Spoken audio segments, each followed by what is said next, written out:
Assalamualaikum warahmatullahi wabarakatuh. Salam Merdeka Belajar. Perkenalkanlah, nama saya Nuryadi dari SMP Negeri 5 Sumber Majeng Wetan 1 Atap, Kabupaten Malang, Jawa Timur. Setelah mengikuti pelatihan mandiri Merdeka Mengajar yang terdiri dari 7 topik, pada kesempatan ini saya akan melaksanakan aksi nyata pada topik yang pertama, yaitu pada topik Merdeka Belajar, menyebarkan pemahaman Merdeka Belajar. Setelah mempelajari topik tentang Merdeka Belajar, diharapkan kita 1. Dapat memahami gagasan dan prinsip pendidikan berdasarkan pemikiran Ki Hajar Dewantoro.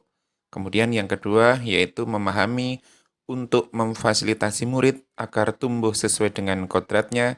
Dan yang ketiga, yaitu penerapan pembelajaran yang memerdekakan murid. Bapak Ibu Guru hebat, dalam topik Merdeka Belajar ini terdapat 5 poin modul. Yang pertama yaitu modul mengenali dan memahami sebagai pendidik. Modul yang kedua yaitu mendidik dan mengajar. Modul yang ketiga mendampingi murid dengan utuh dan menyeluruh. Modul yang keempat mendidik dan melatih kecerdasan budi pekerti. Dan modul yang kelima adalah modul yang berisi tentang pendidikan yang mengantarkan keselamatan dan kebahagiaan.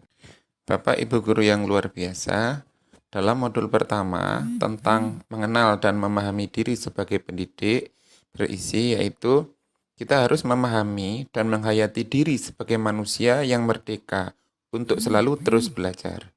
Nah, sebelum memerdekakan murid, tentunya kita harus memerdekakan diri sendiri terlebih dahulu dengan cara merefleksi apa yang telah kita lakukan. Berikutnya, menyelaraskan peran guru yang relevan dengan konteks murid dan zaman. Dan bertutur kata lembut, mendengarkan pendapat, memotivasi untuk gemar senang belajar, lantas mendidik dan mengajar pada kurikulum Merdeka Belajar. Selanjutnya, kita ke modul 2, yaitu mendidik dan mengajar. Sistem pengajaran zaman kolonial perlu kita rubah. Sistem pengajaran tersebut diantaranya meminta murid berdiri di depan kelas saat lalai mengerjakan tugas atau memukul murid karena tidak mengerjakan tugas. Sistem-sistem seperti itu sudah tidak cocok lagi diterapkan di zaman sekarang. Selanjutnya, yaitu modul 3 tentang mendampingi murid dengan utuh dan menyeluruh. Nah, dalam proses pendampingan terhadap murid, kita harus menyesuaikan dengan kodrat keadaan. Kodrat keadaan terbagi menjadi 2, yaitu kodrat alam dan kodrat zaman. Kodrat alam berkaitan dengan sifat dan bentuk lingkungan tempat siswa berada. Sedangkan kodrat zaman berkaitan dengan isi dan irama yang disesuaikan dengan zaman anak tersebut berkembang. Dalam hal ini, tidak ada individu yang sama, karena zaman selalu bergerak dan dinamis. Menurut Ki Hajar Dewantoro, dalam melakukan pembaharuan yang terpadu, hendaknya selalu diingat bahwa segala kepentingan anak-anak, baik mengenai hidup diri pribadinya maupun hidup kemasyarakatannya, jangan sampai meninggalkan kepentingan yang berhubungan dengan kodrat keadaan, baik kodrat alam maupun kodrat zaman. Dalam mendampingi murid, guru juga harus menerapkan asas trikon, yaitu kontinu, konvergen, dan konsentris.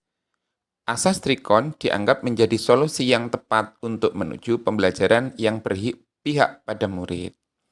Kontinu yaitu pengembangan yang secara berkesinambungan dan terus-menerus. Konvergen berarti pengembangan yang dilakukan dapat mengambil dari berbagai sumber di luar, bahkan bisa mengambil praktek pendidikan yang ada di luar negeri.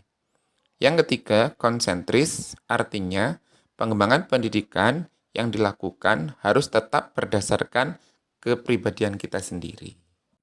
Dalam implementasi kurikulum Merdeka Belajar, guru hendaknya mendidik dan melatih kecerdasan budi pekerti dengan cara melatih keberanian berpendapat, melatih perasaan dan perilaku, memunculkan kehendak, dan pendidikan dapat memengaruhi bagian intelligible, dan bagian biologis muridnya.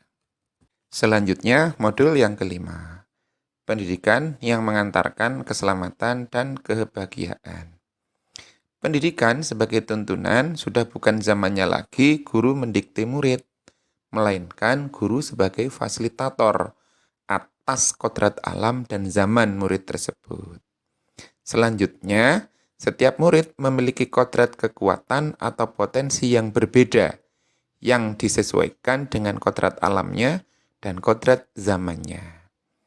Selanjutnya, pendidikan tidak dapat berkehendak atas kodrat kekuatan dan potensi murid.